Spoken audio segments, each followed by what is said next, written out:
최근 들어 한국 사회가 무속, 사주, 역술 등에 빠지는 현상이 심각합니다.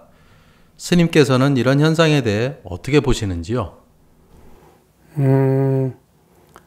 아마 무속이니 역술이니 사주니 이런 것들은 인간이 이 땅에 존재하는 이유로 끊임없이 있었을 겁니다. 자, 그 원인이 어디에 있냐면 우리는 미래에 대해서 불확실합니다.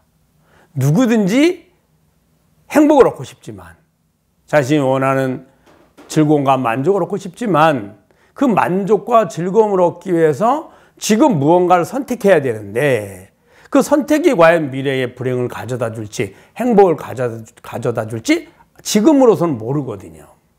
그러니 조금이라도 선택하는데 도움이 될 수 있다면 우리는 그 방법을 실천하려고 하고 얻으려고 합니다. 근데 현대인들은 이제 불행과 행복의 원인이 지금의 내가 어떠한 것을 실천하느냐, 어떤 정보를 잘 알아서 얼마만큼 확실하게 미래 행복을 우리가 예측하고 실천하느냐가 미래의 행복을 결정하는 데 도움이 된다고 생각합니다. 이렇게 발전해 온 것이 과학과 지식입니다. 지식은 현재 이전에 많은 사람들이 선택하는 방법들을 연구를 했고, 어떤 방법을 선택하니까 확률적으로 훨씬 더 즐거움과 만족을 얻을 수 있더라. 즉 불행보다는 행복을 얻는 확률이 더 많더랍니다. 그런 경험들이 쌓아서 점점 드러난 게 지금의 지식들이죠. 과학은 그것을 선택할 때 선택할 수 있는 조건들이 있는데, 그 원인들이 어떻게 발생했으며 그 원인들이 어떻게 변해갈 건지를 연구를 하는 거죠. 그러면은 내가 할 수 있는 일이 있고 선택할 수 없는 일이 있고 이미 주어져서 가는 일이 있고 결과가 크게 변하지 않는 일들이 있겠죠. 이런 것들을 분별을 해서 내가 선택해서 변할 수 있는 조건들을 우리는 더 의미를 부여하게 되죠. 그래서 지금 선택을 한 것이 미래에 행복을 줄 것이냐 혹은 불행을 가져다 줄 것이냐를 우리는 매 순간 고민하고 방법을 찾는데, 그 방법이 현대 이전에는 주로 신에게 의지하거나 혹은 다른 어떤 것에 의지했죠. 미루어 짐작하는 거죠. 그래 사주를 통해서 태어난 연월일시를 통해서 그 사람의 미래를 예측해 보기도 하고, 혹은 지금 당장 보여지는 모습, 이걸 관상이라고 그러죠. 그걸 통해서 미래를 예측하기도 합니다. 예를 들어 누군가가 지금 많이 힘들고 어렵고 얼굴이 힘들면 우리 그러죠. 야, 너 어디 아프니? 너 무슨 일이 있니? 이렇게 예측하는 거랑 같습니다. 그것을 좀 더 연구한 것, 이것들이 이제 관상으로 되고요. 근데 모든 것들을 다 종합적으로 하는데 현대인들은 그러한 불확실한 방법, 불확실한 예측보다는 훨씬 더 예측이 쉽고 훨씬 더 확신성이 높은 과학과 지식을 기반으로 선택을 하는 거죠. 과학과 지식을 기반으로 선택하는 현재이지만 그렇다고 해서 미래가 확정되어 있는 것은 아닙니다. 그러다 보니 오늘의 선택이 미래에 어떤 모습으로 변해질까 훨씬 더 많이 궁금해하고 걱정이 되죠.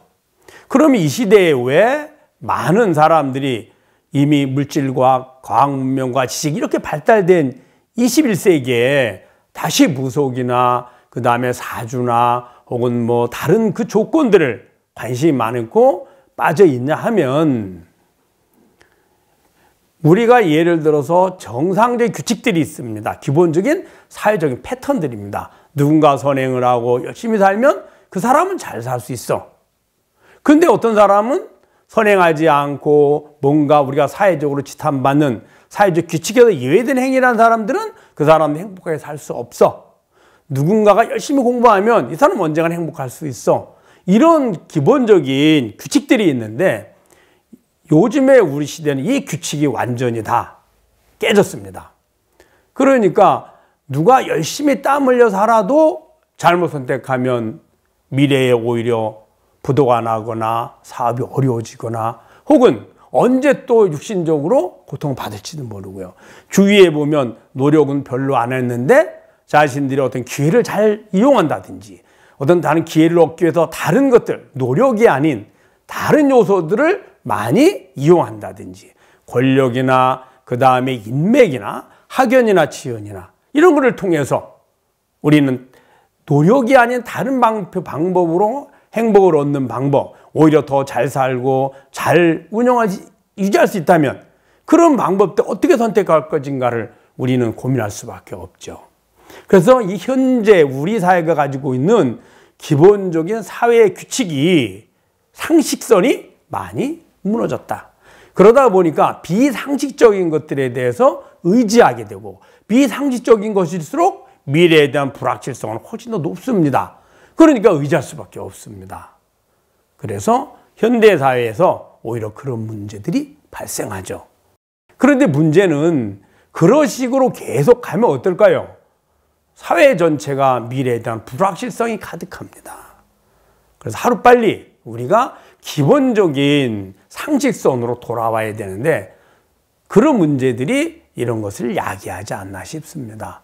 또 사회 지도층일수록 또 뭔가 바르게 이끌어 나가야 될 그러한 사람들이, 지식층들이 그런 데 빠져 있는 모습들을 우리 일반 국민들이나 서민들이 본다면 나는 기본적인 상식선의 기준으로 해서 지식과 과학과 그 다음에 나의 노력과 나의 땀방울로 내 행복을 찾아가는 걸 확신했었는데 아니구나 라고 생각하게 되죠. 그래서 사회적인 분위기 자체가 흘러가게 됩니다. 이 문제는 모든 사회를 불행하게 만들고 병들게 합니다. 그래서 부처님께서는 결국에는 모든 것은 자작자수, 내가 행한 만큼 받게 되어 있습니다. 지금 당장은 아니지만 돈을 열심히 저축한 사람은 그 돈이 비록 이자율이 작더라도 계속 늘어날 것이고, 그렇게 우리가 일확천금을 얻기 위해서 도박을 한다든지 혹은 뭔가 그런 것을 했을 경우에 그것들은 당장은 되는 것 같지만 언젠가는 패가망신하게 되어 있습니다. 마치 지구상의 모든 물이 바다로 흘러가듯이 이 규칙은 변하지 않습니다. 또 여름이 가면 가을이 오고 가을이 가면 겨울이 오는 것 또한 변하지 않습니다. 오늘이 지나면 내일이 오고 내일이 지나면 언젠가는 올 한 해가 머물고 내년이 온다는 것. 또 태어나면 반드시 늙고 병들고 죽는다는 것. 이러한 규칙과 마찬가지로 선행을 하면 내가 열심히 땀 흘려 노력하면 행복을 얻는다는 것은 당장은 아니지만 결국에는 열매를 맺게 되어 있습니다. 이런 기본적인 규칙들을 우리가 인정하고 그것을 믿고 실천했을 때 보다 더 바람직한 사회가 되는 거죠. 그리고 미래에 대한 확신을 가지고 살 수 있고요. 그래서 이 시대의 그런 모습들은 불확실성에서 비롯된다. 또 사회적인 분위기가 기본적인 상식선이 아닌 상식을 벗어난 비상식적인 방법들의 삶에도 추종을 하다 보니 이런 문제가 발생했다라고 생각합니다. 이것을 모든 것들을 우리가 되돌리키는 방법, 바로 부처님의 가르침을 배우고 실천하는 겁니다. 부처님의 가르침을 배우고 실천하다 보면 내가 행한 만큼 다 받게 되어 있습니다. 자작자수, 그것도 인과응보 이런 말이 있는데 내가 행하지 않았는데 어떻게 얻겠습니까? 그래서 부처님의 가르침을 통해서 배우고 실천하면 그러한 불완전한 마음이라든지 미래에 대한 걱정이라든지 그런 비상식적인 생각이라든지 이런 것들을 우리가 버리고 바른 방법으로 이 삶을 살아갈 수 있을 것입니다.